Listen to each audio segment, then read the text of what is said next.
Jonathan Toews taking time off. It's interesting. Brandon Sutter, who hasn't played in 2 years, is signed a PTO in Edmonton, coming back from long COVID. He'll see where he's at. And Toews is taking a year off, potentially, or maybe he's waiting, kind of just to see where his body's at. This is not a major surprise, Frank, just considering the struggles for him. The fact that he even got to play last year and, the year before where he's been battling through this, I just wonder how much of it's a mental drain for him.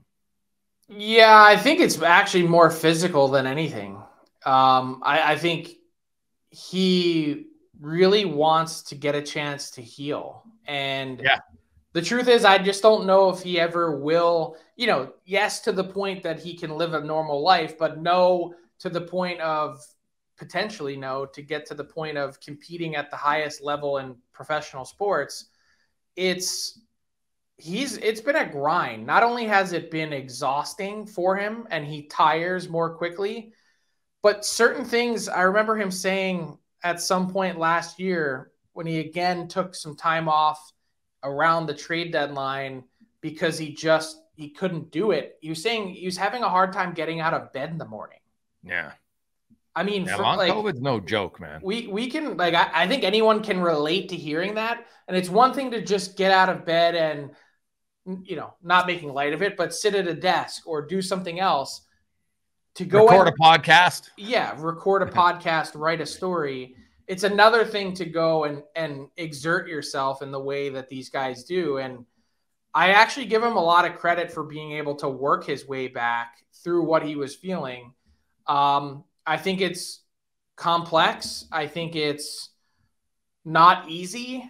And I think him taking some time will also allow him to not just field offers, but also get a better idea of what the NHL landscape looks like in December or November, whenever it might be that, if he gets that itch or he feels like he can do it again. Trying to get through 50 games is a lot different than trying to get through 82.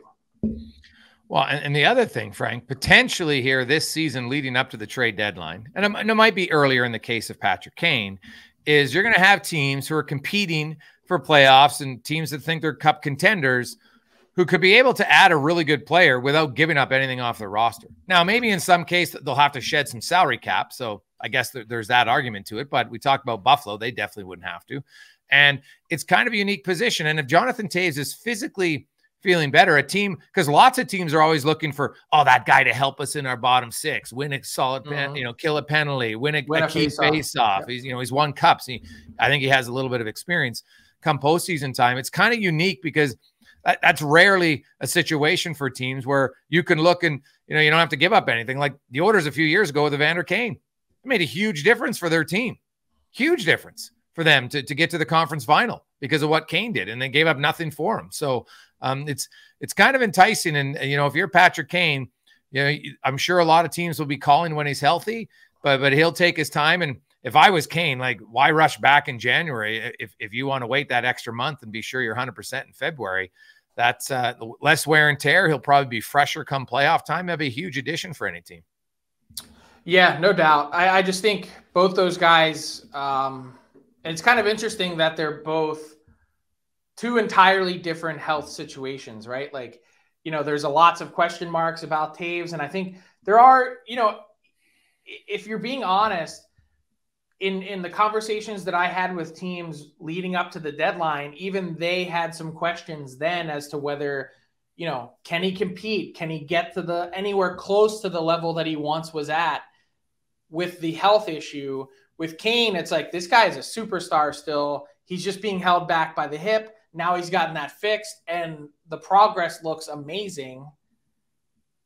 Teams are going to be drooling to get Patrick Kane. I don't know that the same is going to exist for Jonathan Toews. He will have offers if he wants to play, but they're not going to be as widespread as Patrick Kane.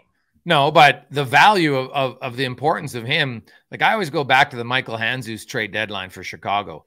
People thought, they gave up a fourth rounder to him, didn't think it was much. And then Handzus was huge for them to win one of their Stanley Cups. So you never know with Toews. Who knows if he'll even play this season or not, but it's definitely a story to watch.